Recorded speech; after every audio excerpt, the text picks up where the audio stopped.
கரூர் விவகாரத்துல முதலமைச்சர் வந்து தாவேக்கமல வன்மத்தோட பேசியிருக்காரு. அது ஒரு விவகாரம், அதனால அந்த விவகாரத்தில் நான் தலையிட விரும்பலை, விட்டுருங்க. வேற ஏதாவது சொல்லுங்க தம்பி, விடுங்க தம்பி. இறந்தவர்கள் பிள்ளைகளை பெற்று பறி கொடுத்தவர்களே வந்து அதை வந்து அது கவலைப்படாத போது நீங்கள் கவலைப்பட்டுக்கிட்டு இருக்கிறது தேவையற்றதா நான் நினைக்கிறேன். விட்டுருங்கன்ற, அது முடிஞ்சிருச்சு. நாட்டில் எவ்வளோ பிரச்சனை இருக்குது. இப்போ என்னுடைய வாக்குரிமை பறிபோகும்போது என்னுடைய எல்லாமே பறிபோகும். அதை பற்றி பேசுங்க. இதை எதிர்த்து சண்டை போட்டு விடியா இறந்தவர்களுக்கு வாக்கு இருக்குன்னா தூக்கு, 2 வாக்கு வச்சிருக்கானா அதை நீக்கு, மற்றபடி இருக்கிறத விடு. நீ வந்து அந்த வாக்கு சோதிக்க வருவேன், அந்த இடத்துல நான் கொடுக்குற ஆவணத்தில்னா உன் வாக்கு நீக்கப்படும்னா இல்லை. நீங்கள் ஒரு ஊடகவியலாளரா நீங்கள் எப்படி இதை கருதுறீங்க? எனக்கு ஒரு சாதாரண மகனாக இருக்கிற ஐயங்களை நான் எழுப்புறேன். இத்தனை ஆண்டுகள் இல்லாது இப்போ பாரதிய ஜனதா ஆட்சிக்கு வந்தே இப்போ 10 ஆண்டு முழுமையாக நிறைவேற்று 12வது ஆண்டுக்கு மேலே நகர்ந்து போயிட்டு இருக்காங்க. இத்தனை ஆண்டுகள் இல்லாத திடீர்னு இதை கொண்டு வர காரணம் என்ன? நீங்க சொல்றீங்க, நீங்க சொல்றதெல்லாம் பாருங்க ஏற்புடையதா. இறந்தவர்களுக்கு வாக்கு இருக்குது அப்படின்னு இப்பதான் அதை கண்டுபிடிச்சிருக்கீங்களா இல்ல ரொம்ப நாளா இருக்குதா, இப்பதான் தெரிய வந்ததான்னு நான் கேள்வி கேட்கிறேன். உங்ககிட்ட என்ன பதில் இருக்கு? ரொம்ப நாளா இருக்கு, ஆனா இப்பதான் அதை சரி பண்ண வர்றோம் அப்படின்னா இது எந்த மாதிரியான அணுகுமுறைன்னு பாரு. தெரிஞ்ச உடனே ஒரு தவறை திருத்தணும். அவன் தான் சரியான நிர்வாகி, அவன் தான் சரியான அமைச்சர். அது இல்லாம நீ இத்தனை ஆண்டுகள் விட்டுட்டு இப்ப திடீர்னு வந்து 2 மாசத்துல தேர்தல் வர நேரம் இருக்கிற போது அந்த காலத்துக்குள்ள நீ இதை மாத்துங்கிற. அப்ப 2 வாக்கு வச்சிருக்காரு ஒருத்தருங்கிற. எப்படி உனக்கு தெரிய வந்துச்சு? ஒரு சிலர் வச்சிருக்காங்களா, நிறைய பேர் வச்சிருக்காங்களா? வச்சிருக்காங்க, தெரிய வந்துச்சு. அப்ப தெரிய வந்த உடனே அதை திருத்தம் செய்யாம என்ன பண்ண? சரி செய்யற, இதையெல்லாம் செய்யற, நாங்க அனுமதிக்கிறோம். சரி, கண்டுபிடிச்சது. அவர் இறந்துட்டாரா இல்லையாங்கிறது உனக்கு தான் இறப்பு சான்றிதழ் கொடுத்துருப்பான்ல, அவனை தூக்கி விட்டுற வேண்டியதானே. இதுக்கு எது வீடு வீடா வர? 2 வாக்கு எவன் வச்சிருக்கான்னு பார்த்து அவனை நீக்க வேண்டியதானே. ஒரே அப்பா பேரு அம்மா பேரு ஒரே ஆளு 2 இடத்துல வாக்கு வச்சிருக்காருன்னு கண்டுபிடிச்சு அவரை நீக்க வேண்டியதானே. அதை செய்யாம நீ என்ன பண்ற? நீ அதை விட்டு ஆனா வருவ, நீ வர்ற இடத்துல நீ இப்ப நான் இருக்கேன், நான் வாக்கு பெறும்போது வேற முகவரியில பெற்றேன். இப்ப நான் வாடகை வீட்டுல வேற வீட்டுக்கு இப்ப கிழக்கு கடற்சாலை பக்கம் போயிட்டேன். நீ இப்ப என்னை சோதிக்க அந்த இது இருக்குல்ல, அந்த முகவரி, அதுக்கு போவேன். அங்க நான் இல்லைன்னா என் வாக்கு நீக்கி விட்டீங்கன்னா இதெல்லாம் கொழுப்படுத்ததனமா இல்லையா? நான் கேட்கறதுக்கு பதில் சொல்லுங்க. இதுல என்ன குழப்பம்? இதுல என்ன சீர்திருத்தம் பண்ற? சீர்திருத்தம் பண்றியா சீரழிக்கிறியா? பீகார்ல உங்க அப்பா அம்மாவுக்கு ஓட்டுரிமை இருந்தா நீ இங்க ஓட்டுரிமை எடுத்துக்கலாம்னு சொல்ற. ஆனா எங்க அம்மா அப்பாவுக்கு நீ ஒரு 12 ஆவணங்களை காட்ட சொல்ற. இப்ப இதெல்லாம் எப்படி? அவனுக்கு அவங்க ஆத்தாள் அப்பனுக்கு அங்க பீகார்ல இருந்தா இங்க ஓட்டு போட்டுக்கலாம், உடனே எந்த கேள்வியும் இல்ல. எனக்கு 12 ஆவணங்களை காட்டணும். எங்க அம்மா காலையில எழுந்திரிச்சு நான் ஆடு மாட்டாவதுக்கு வயலுக்கு போமா, உனக்கு ஆவணம் காட்ட உட்காந்துருக்குமா? டே, உங்களுக்கு வேலை இல்லைன்னா இதெல்லாம் என்னது? இது வேற என்ன? நீங்க இப்படி ஒரு எல்லாம் தெரிஞ்சுக்கிட்டே இந்த கேள்வி எழுப்புறிய. நான் சொல்றேன் பாருங்க, இப்போ எங்களை இங்க இருந்து குறைஞ்சது 60-70 லட்சம் பேரை ஏத்துவேன். ஏன்னா இவன் உன் வாக்காளர் இல்ல, உன் வாக்காளர் இல்ல, ஒரு டிஎம்கே வாக்காளர் இல்ல, ஏடிஎம்கே ஏத்து வேலை தெரியாது, கூட்டணி வச்சிருக்கேன். இப்ப நாம் தமிழர் வாக்கு இதெல்லாம் தூக்கிடுவேன். நீ பீகார்ல இருந்து வரவங்க உனக்கு தெரியும், முழுக்க உங்களுடைய வாக்காளர், அவனுக்கு பூரா வாக்கு கொடுத்துட்டு போயிடுவேன், எந்த கேள்வியும் இல்லாம. இது நடக்குதா இல்லையான்னு பாருங்க. இப்ப இதையே கொண்டாரு பீகாரியனுக்கு ஆவணம் நீ எப்படி கேட்கிற? உங்க அம்மா அப்பாவுக்கு எங்க வாக்கு இருந்தாலே நீங்க வாக்குரிமை எடுத்துக்கலான்னு கொண்டு வந்துட்டு எனக்கு இவ்வளவு ஆவணம் நீங்க காட்டணும். உன் தாய் தந்தையர் வாக்கு செலுத்திருக்கிறா இல்லையார்களா இல்லையா, அதையெல்லாம் நீ கொண்டாந்து காட்டு. என்னப்பா இதெல்லாமா நம்ம இப்ப தேடிட்டு இருக்க முடியும்? இப்ப அப்படின்னா நீங்க என்ன பண்ணிருக்கணும்? இங்க பாருங்க என்ன பண்ணிருக்கணும். ஒரு 6-7 மாசம் 8 மாசம் 9 மாசம் இருக்கும் போதே ஆரம்பிச்சிருந்தா அது என்ன அது இருக்கும். மெதுவா ஏதோ செய்யறாங்க வைக்கிறாங்க. இப்ப எவனோட கூட்டணி போறதுன்னு சண்டை அடிச்சுட்டு மல் கட்டிட்டு இருக்கும்போது ஜனவரி நவம்பர் முடிய போகுது, டிசம்பர் ஜனவரி பிப்ரவரியில அறிவிச்சு விட்டுருவேன். இப்ப போய் எனக்கு வாக்கு இருக்கா இல்லையா ஓட்டு இருக்கா இல்லையா நான் தேடிட்டு இருந்தேன். எப்படி இன்னொரு சில கருத்துக்களும் பலர் முன்வைக்கிறாங்க. தமிழகத்தை சேர்ந்தவர்கள் இங்கே ஓட்டு போடணும், பிற மாநிலத்தை சேர்ந்தவர்கள் இங்க வந்து ஓட் பண்ணக்கூடாதுங்கிற ஒரு கருத்து முன்வைக்கிறாங்க. ஆனா இங்க ஆதார் கார்டு எல்லாம் ஓட்டர் ஐடி ரேஷன் கார்டு எல்லாமே வாங்கியிருக்கிறாங்க. அதுக்காக அது கொடுக்கப்பட்டதே. அதை எல்லாரும் முன்வைக்கல, நான் ஒருத்தன் தான் பேசுறேன். நீங்க எல்லாரும் தெரியுங்க. எல்லாருல யார் சொல்றா? கருத்து இல்ல, நான் தான் சொல்றேன். நீங்க ஒரே நாடு ஒரே ரேஷன் கார்டு கொண்டு வந்தது இதுக்கு தான். ஒரே நாடு ஒரே ரேஷன் கார்டு. ஏன் ஒரே நீர் இல்லை? இந்த ஒரே நாடு ஒரே ரேஷன் கார்டு கொடுக்கறது தேச ஒற்றுமைக்குன்னா, ஒரே வரி, ஒரே தேர்வு, ஒரே கல்வி முறை, ஒரே தேர்தல், இதெல்லாம் கொண்டு வர நீங்க தேச ஒற்றுமைக்குன்னா, இந்த காவிரி நதிநீர் உரிமையில வாயை மூடிட்டு பேசாம இருக்கல, அது எப்படி தேச ஒற்றுமைக்கா இல்ல? எப்படி இதை கொண்டு வந்து பேசுற 2 கட்சி காங்கிரஸ் பிஜேபி, இந்த 2 பேரும் தான் மாறி மாறி கர்நாடகாவை ஆள்றான். ஆனா ஒரு தேசினத்தின் மகன் நான் என் உரிமைக்கு நிற்கும் போது, என் நதிநீர் உரிமைன்னு கேட்கும் போது நீ வாயை மூடிட்டு நிக்கிறிய. ஐயா, நீ என்ன இறையாண்மை பேசுற? நீ என்ன தேச ஒற்றுமை பேசுற? தேச துரோகி நீங்கள்.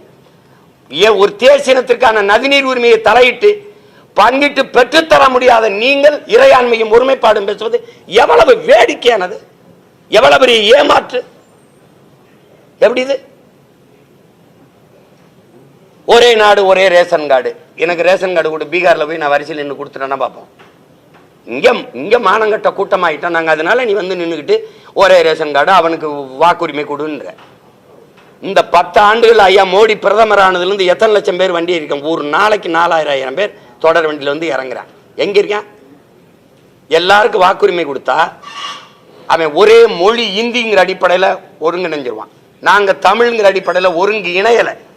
நாங்க பெருத்த இனக்கூட்டத்தில் பெருத்த எண்ணிக்கையில் இருக்கிறது வன்னியன் தான். ஆனால் ஒரே சாதியாவும் நாங்க ஒன்னா நிக்கல. அடுத்து பறையர் ஒரே சாதியாவும் நாங்க ஒன்னா நிக்கல. முக்குளத்தோர், தேவர், கல்லர், மறவர், அகமுடையர் ஒரே சாதி அப்படின்னு கூட ஒன்னா நிக்கல. காவண்டன் நாங்க ஒன்னா நிக்கல. ஆனா ஒரே மொழி அடுப்பில் நாங்க நிக்கல. ஆனா அவன் நிப்பான். 1.25 கோடி 1.5 கோடி ஏறிட்டான்னா பெருத்த சாதின்னு நான் பேசிக்க முடியாது. அவன் இந்தி அவன் ஒரே மொழியில நின்று என் நிலத்தையும் அதிகாரத்தையும் அவன் பறிப்பான். நான் அடிமையாவேன், அடிச்சு விரட்டுவான், நிலமற்ற அனாதையா நாடற்று ஓடுவேன்.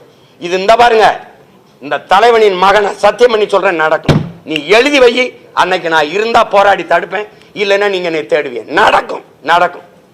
இதுதான் வரலாறு முழுக்க நடந்திருக்கு. ஈழத்துல எனக்கு நடந்துச்சு. இங்கே நீங்க சவுகார்பேட்டையில நீங்க இடம் வாங்கிடுவீங்களா?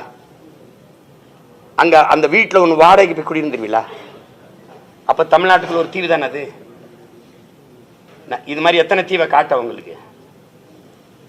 இந்த பேராபத்தை நோக்கி போகுது. அவனுக்கு என்ன, எல்லாருக்கும் தனித்தனியா மாநிலம் இருக்கு. உணராம யாரு உணர்வா? அவன் என் ரத்தத்தில் இருக்க வாழ்றானா? என் இனம் சார்ந்த வாழ்றானா? இவனுக்கு என் மொழி சட்டா கவலை இருக்கா? என் நிலம் பறிபோனா கவலை இருக்கா? என் நிலத்தின் வளம் மீத்தேன் ஈத்தேன் எல்லா காவிரி படுகையில மீத்தேன் ஈத்தேன் இருக்குல்ல, கங்கை படுகையில இருக்கா இல்லையா? ஏன் எடுக்கல? நீ ஏன் எடுக்கல? ஏன் அணுவுல கேரளாவுக்கு போன அணுவுல ஏன் இடத்துக்கு இடிந்த கரைக்கு ஏன் வந்துச்சு? அங்க கம்யூனிஸ்டும் காங்கிரஸ் தான் ஆளுது. இங்க இடிந்த கரை அணுவுல ஆதரிச்ச இதே கம்யூனிஸ்டும் காங்கிரஸ் கேரளாவில் ஏன் எதிர்த்தது? ஏன் எதிர்த்தது? அவன் ஒரே வார்த்தை சொல்றான், என்ன வெளிச்சத்தில் வாழ்றதை விட உயிரோட வாழ்வது முக்கியம், எடுத்துக்கிட்டு போ அணுவுல வேணாம்னு. ஏன்? ஏன்னா இங்க பெத்தன அப்பனா இருக்கான், அவன் மண்ணின் மகனே ஆள்றான். எனக்கு இங்க எவனோ இருந்தான். நான் சாவதை பத்தி என் ஆத்தால பெண் தாய் சாகிறது, என் தங்கச்சி தாய் தாலி இருக்கிறது அவனுக்கு கவலை கிடையாது. அதனால வச்சுக்கிட்டான். இத்தனை கடற்கரை நகர் இருக்கும்போது ஸ்டெர்லைட் ஏன் என் ஊருக்கு வருது? தாமிர தட்டுப்பாடு, தண்ணீர் தட்டுப்பாடை பத்தி நீ பேசாத. நீ தாமிர தட்டுப்பாடை ஏன் பேசுற? அவ்வளவு முக்கியமான ஆலை தானே. ஒவ்வொரு மாநிலத்திலையும் வச்சுக்க, 2-3 கூட வச்சுக்க. அப்ப நீங்க என்ன இவ்வளவு மலைகள் இருக்கும்போது என்னுடைய தேனியில மட்டும்தான் நீட்டு ஆய்வு பண்ணுவியா? இப்ப தெரியுதா நான் சொல்றதெல்லாம் புரியுதுன்னு நினைக்கிறேன். அவன் கேரள இலையில கேஃப்னு போட்டு பல ஆயிரக்கணக்கான கிலோமீட்டர் ஆக்கிரமிச்சு உள்ள வந்துட்டானே, இவர் கவலைப்பட போறாங்களா? கண்ணகி கோட்டம், கண்ணகி இருந்த கோயில் இப்ப யாற்று இருக்கு? அந்த இடம் யாற்று இருக்கு? ஏன் பறி கொடுத்தா? பேசுனா என்ன இனவரியன் பாசிஸ்ட்? நான் கேட்கறது என் இனத்தின் உரிமையை, ஒரு தமிழ் தேசியனத்தின் இறையாண்மையை கேட்டு போராடுறேன்.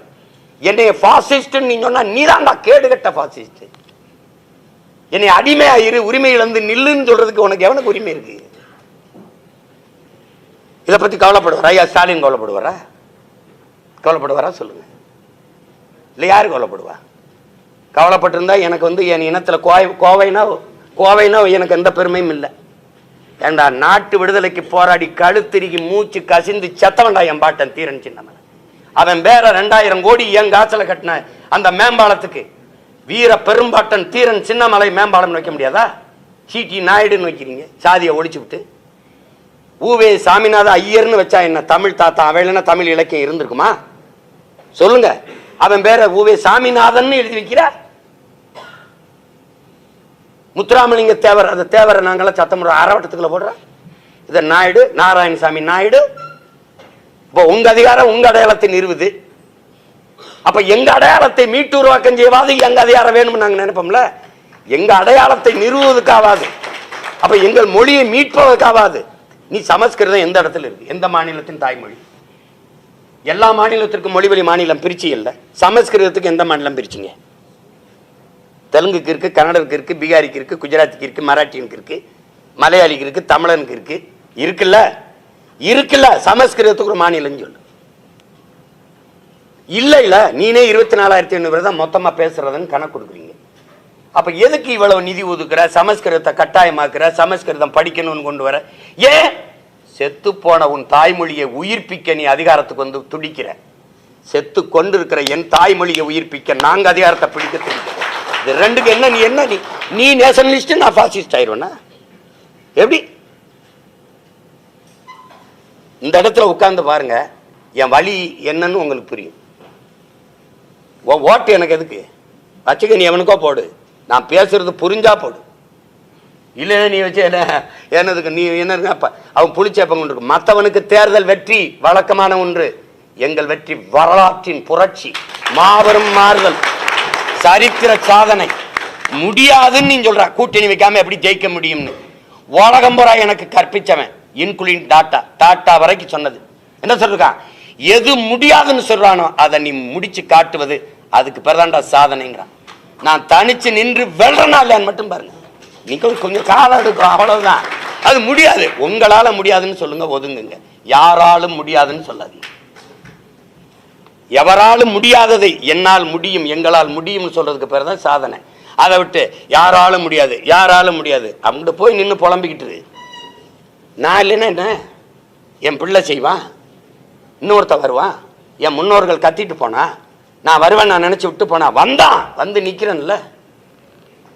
15 வருஷமா எத்தனை பேரம் பேசியிருப்பான், எத்தனை ஆயிரம் கோடி பேரம் பேசியிருப்பான், எத்தனை சீட்டு எவ்வளவு பதவியாசை கட்டியிருப்பான், சமரசம் செஞ்சிருக்கேன்னா பாருங்க. ஏன் 22 நாடுகள் எவ்வளவோ பேரம் பேசி சரணடையாம நின்று சரணடைஞ்சு வாழ்றதுக்கு பதிலாக சண்டையிட்டு சாகலாம்னு சண்டையிட்டு செத்த மரவனின் பிள்ளைகள் நாங்க.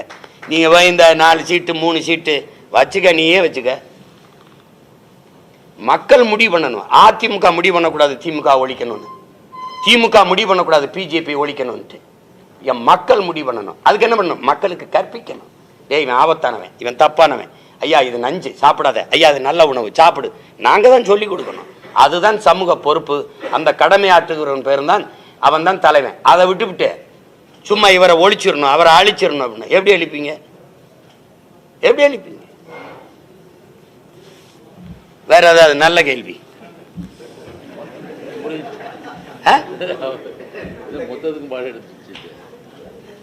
நன்றி, வணக்கம்.